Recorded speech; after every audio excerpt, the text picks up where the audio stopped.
প্রিয় বন্ধুরা, আসসালামু আলাইকুম। পবিত্র কোরআনের শ্রেষ্ঠ কাহিনী থেকে আমি এখন আপনাদের শোনাইতে যাইতেছি হযরত ইয়াহিয়া আলাইহিসসালামের কাহিনী। তাহলে চলুন শোনা যাক। হযরত জাকারিয়া আলাইহিসসালামের শাহাদত বরণের পর তাহার পুত্র হযরত ইয়াহিয়া আলাইহিসসালাম নবুয়ত লাভ করিলেন। তিনি দীর্ঘকাল পর্যন্ত বনী ইসরায়েলদের মধ্যে ধর্মপ্রচার করিয়াছিলেন। তিনি দিবারাত্রির অধিকাংশ সময়েই মসজিদে আকসায় বসিয়া ইবাদত এবং বনী ইসরায়েলদেরকে উপদেশ দান করিতেন। কিন্তু অল্প সংখ্যক লোকই ধর্ম পথে আসিয়াছিল। অধিকাংশ লোকই তাহার সহিত শত্রুতা ও বিরুদ্ধাচরণ করিয়াছিল। হযরত ইয়াহিয়া আলাইহিসসালাম এর সময় একটি ঘটনা ঘটিল। জনৈক রমণী তাহার দ্বিতীয় স্বামীর সহিত তাহার প্রথম স্বামীর ঔরসজাত তাহার গর্ভের একটি কন্যাকে বিবাহ দিতে চাহিল। কিন্তু হযরত ইয়াহিয়া আলাইহিসসালাম ইহাতে বাধা প্রদান করিয়া বলিলেন যে ইহা হইতে পারে না, যেহেতু শরীয়তে ইহা সম্পূর্ণ অবৈধ। এই ঘটনায় তাহার সহিত বনী ইসরায়েলদের মারাত্মক বিবাদ দেখা দিল। ওই স্ত্রীলোকটির দ্বিতীয় স্বামী বনী ইসরায়েল বংশীয় একজন প্রভাবশালী নেতা ছিল। সুতরাং বনী ইসরায়েলদের প্রায় সকলে তাহার পক্ষে যোগদান করিয়া হযরত ইয়াহিয়া আলাইহিসসালাম এর বিরোধিতায় অবতীর্ণ হইল এবং তাহারা হযরত ইয়াহিয়া আলাইহিসসালামের নিষেধের প্রতি তোয়াক্কা না করিয়া ওই বিবাহ সম্পন্ন করিল। অধিকন্তু তাহারা হযরত ইয়াহিয়া আলাইহিসসালামকে হত্যা করার ষড়যন্ত্রে লিপ্ত হইল। একদা স্ত্রীলোকটির ওই দ্বিতীয় স্বামীর নির্দেশ অনুযায়ী হযরত ইয়াহিয়া আলাইহিসসালামকে বাঁধিয়া তাহার নিকট উপস্থিত করা হইল। এমনি সময় হযরত ইয়াহিয়া আলাইহিসসালাম এর কাছে ফেরেশতা জিবরাইল আসিয়া বলিলেন, হে আল্লাহর নবী, আপনি নির্দেশ করিলে আমি এই পাপী দিগের শাস্তিস্বরূপ উহাদেরকে শহর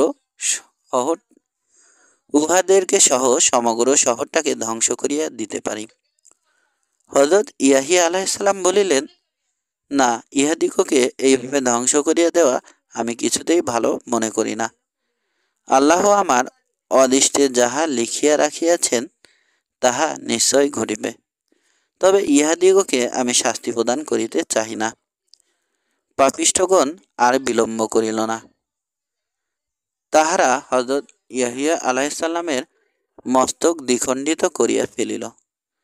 কথিত আছে যে তাহার খণ্ডিত মস্তক হইতে সুস্পষ্ট আওয়াজ হইতে লাগিল, হে পাপিষ্ঠ কাফিরগণ, তোমরা শক্তির গর্বে আজ যে অপকাশটি সাধন করিলে অতি সত্বরই তোমরা ইহার প্রতিফল ভোগ করিবে। এই ঘটনার পর ফেরেশতাগণ আল্লাহর দরবারে আরজ করিলেন, হে মাবুদ, তুমি তোমার শত্রুদিগকে শাস্তি প্রদান না করিয়া তোমার পরম ভক্ত নবী নিরপরাধ হযরত ইয়াহিয়া আলাইহিসসালামকে তাহার শত্রুদের হাতে প্রাণ বিসর্জন করাইলে ইহার কারণ বুঝিলাম না। এই ঘটনার পর ফেরেশতাগণ আল্লাহর দরবারে আরজ করিলেন, হে মাবুদ, তুমি তোমার শত্রুদিগকে শাস্তি প্রদান না করিয়া তোমার পরম ভক্ত নবীন নিরপরাধ হযরত ইয়াহিয়া আলাইহিসসালামকে তাহার শত্রুদের হাতে প্রাণ বিসর্জন করাইলে ইহার কারণ বুঝিলাম না। আল্লাহ তাআলা বলিলেন, ফেরেশতাগণ, প্রচলিত নিয়ম অনুযায়ী শত্রুদিগকে ধ্বংস করিয়া বন্ধুর নিরাপত্তা রক্ষা করিতে হয়। ব্যাজ্যত আমার কাজটি ওই প্রচলিত রীতির বিরোধী বলিয়া বোধ হইলেও আসলে তাহা নহে। আমি যখন দেখিলাম যে ধর্মবিরোধীগণ আমার নবীর সহিত মারাত্মকভাবে শত্রুতায় লিপ্ত, তাহারা কিছুতেই তাহাকে মানিয়া লইতেছে না, তখন তাহাদিগকে ইহার চরম প্রতিফল দান করিবার জন্য তাহাদের দ্বারা একটি গুরুতর অপরাধ করাইলাম। আর ইহার দ্বারা আমার নবীর উপরও কোনো অবিচার করি নাই, কেননা নবী রাসূলদের কাছে দুনিয়া অপেক্ষা আমার নৈকট্যই অধিক কাম্য। এই কামনাকে দ্রুত সফল করার লক্ষ্যেই আমি নবীর শত্রুদের দ্বারা এই কার্য ঘটাইলাম।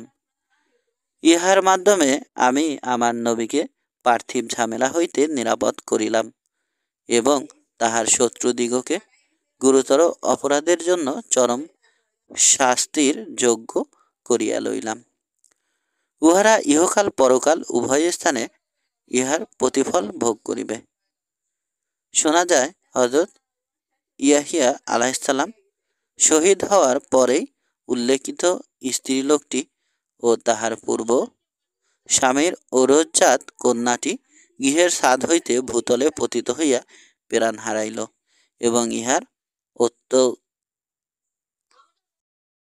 অত্যল্প কাল পরে তাহার স্বামী সেই প্রভাবশালী বনি ইসরাইল লোকটি তাহার অনুচর ও সহচর সহ চরম অপমানকর অবস্থায় প্রাণ হারাইল।